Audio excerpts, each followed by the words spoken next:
a bonus episode of the 10-Minute Bible Hour podcast. Come on now. Hey everybody, I'm Matt. This is the 10-Minute Bible Hour podcast, and this is a bonus Saturday episode. We never do this. I don't know what got into me. Well, I do know what got into me. I was looking at this thing that we're working on in Matthew chapter 14 with all of this stuff about Jesus answering the question that got asked last time there was a crazy storm, and he solved that storm back in Matthew chapter 8, and the disciples were like, what? Who is this guy? He commands the winds and the waves. It's insane. Who is he? And then in chapter 14, you get the exact same scenario, except this time Jesus goes walking out on the water, and he answers their question from the last dangerous boat trip, this time saying, yeah, you want to know who it is? I am. He uses the Greek phrase ego eimi, or I am would be the best translation. In English, we render it as it is I, but the meaning is there. At least I believe the meaning is there. And I thought, as is often the case when we get into the really important deep water stuff, it's better to get somebody smarter than me to come in here who knows what they're talking about. And so I went and grabbed my friend, Aaron. Aaron, you there? Hello?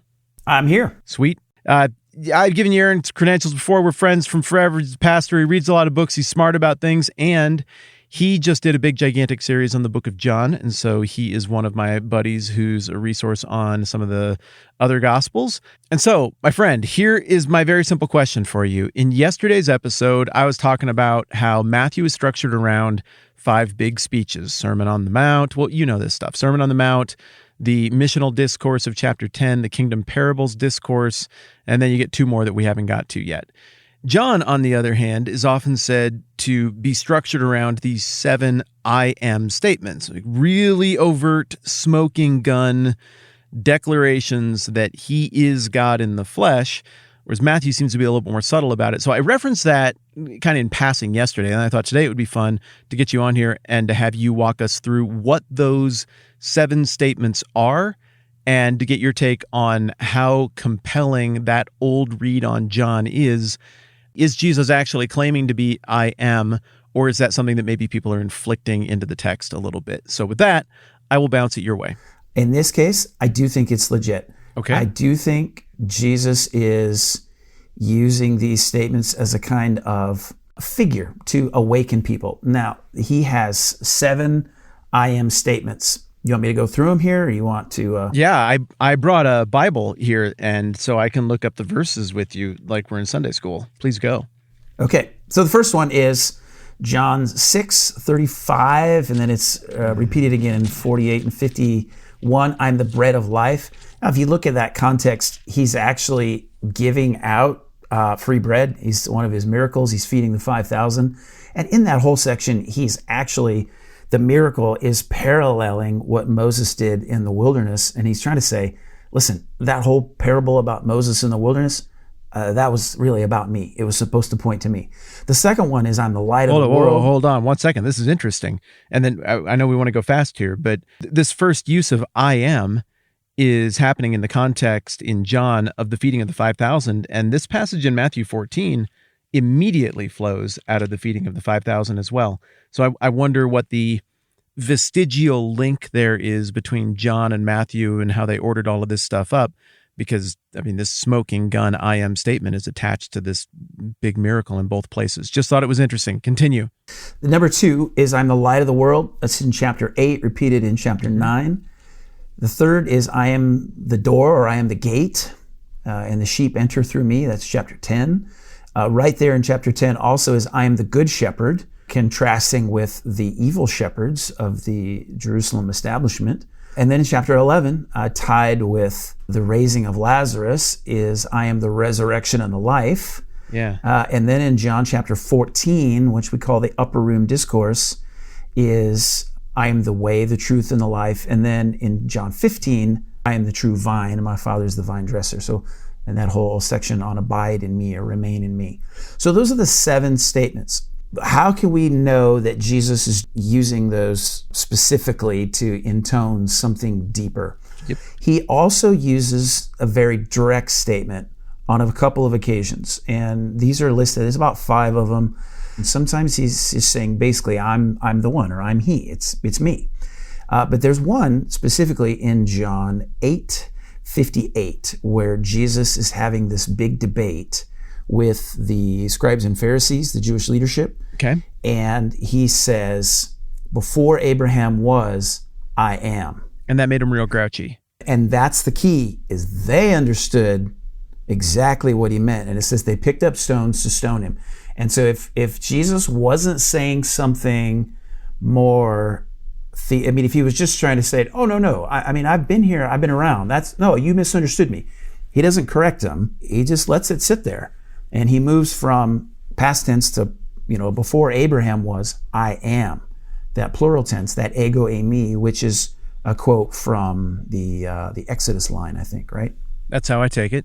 So that to me is your smoking gun that what Jesus is doing in the Gospel of John is wanting people to hear that kind of phrase and make the connection. So in Matthew, though, it looks like the structure is very even. We move from this point in the narrative to this point, and those 5 speeches around which it is built are evenly spread out. It's very symmetrical and satisfying to the person who likes those things in literature. It seems like the I am statements are really front-loaded, though, in John. They're kind of clumped together. The distribution is not neat and tidy in the way you might expect if the whole plan was to edit this book around those statements. Why do you think they're front-loaded like that? And does that undermine the claim that this is intentional? John is unique in lots of ways, and how he structured it is just one of those ways.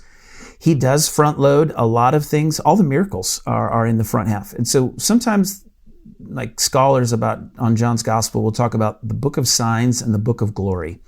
And John refers to Jesus' crucifixion and resurrection as his glory, when he was glorified. So the first half is really about the buildup, and that's where you have all of his miracles, his signs, and all of these I am statements.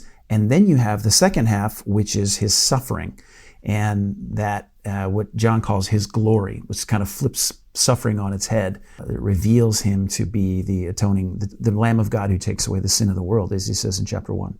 So it is front-loaded, but that's because he structured it in a unique way, not quite so symmetrical as Matthew has. Well, I'm really fascinated by the chronological clues that all 4 of the gospel authors give. And Matthew strikes me as being pretty Greek-minded, Western-minded in terms of how he thinks about chronology. He gives you a very clear picture of, and going on immediately from there, and immediately after that, right, they got here and did this. Luke seems to jump back and forth between that very Western, then this happened, immediately next, this happened, and a little bit more of, on one Sabbath, he was teaching. Luke will do both. Mm-hmm. John seems to use a ton of language, like sometime after this. On another day, he did this. It's only in certain moments that he says, at this. That phrase seems to be very Johannine. At this, they did this, or that thing happened. The chronological cues structurally look a little bit more Greek in Matthew to me than they do in John as well. But it's kind of weird, too, because Matthew is obviously written to a Jewish audience, whereas John opens with something that sounds pretty Greekish or generalist in his understanding of light and truth and the word and existence incarnate and all of that. So it sounds like you're describing a moment in history where a whole lot of different cultures were kind of mushed together into one thing, and we shouldn't be terribly surprised to see elements of those different cultures popping up in all of these Gospels.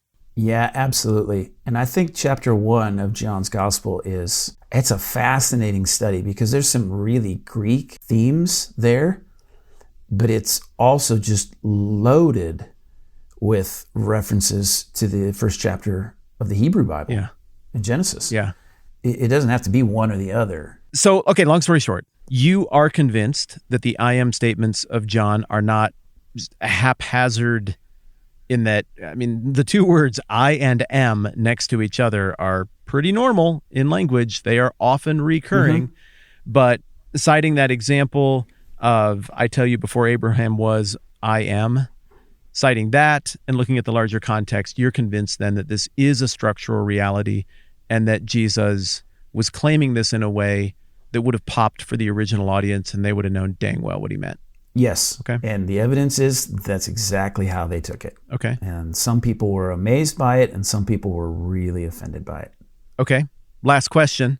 Matthew 14, Jesus walking on water out to the boat when he says, it is I, when he says, I am. Is it a similar claim, or am I inflicting meaning into that isn't there? I think it's a similar kind of claim. Now, let's use an analogy. Can we prove that's what Jesus meant? Prove is a strong word, maybe. But let's look at any piece of literature. Yeah. Let's say we're reading Hemingway's A Well-Lighted Place. And why does the man always come out at night and sit at this little table, this little cafe by himself? Why does he want a well-lighted place? Well, there's symbolism happening in here. Can I prove that that's what Hemingway is doing? Not necessarily. He didn't give us like cliff notes. Here's what I meant.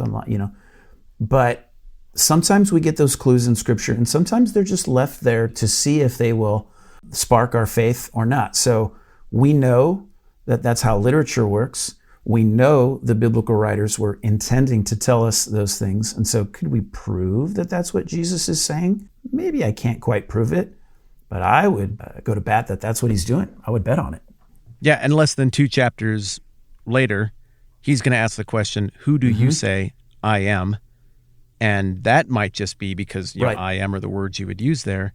But Peter's going to answer, you're the Christ, the Son of the living God. If we're still in a place where this is ambiguous and a coincidence that he uses this language in Matthew chapter 14, any question about what Matthew is holding out Jesus as being is going to be completely addressed and satisfied in a chapter and a half Exactly. down the road. Cool. Aaron, you are smart and good at this. I gave you, again, pretty much zero notice. It was like, hey, just talk to me about this thing. And you killed it. Thank you for lending me and us your brain, buddy. It's always a treat. Thanks so much. Cool. Hey, everybody, thanks for hanging out with me. We'll get back to more of this here in a couple days. I'm Matt. This is the 10-Minute Bible Hour podcast. Let's do this again soon.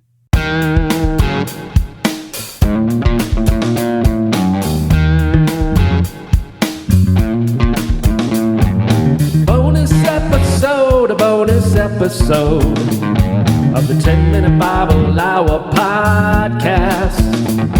It's a bonus episode of the 10-Minute Bible Hour podcast. Come on now.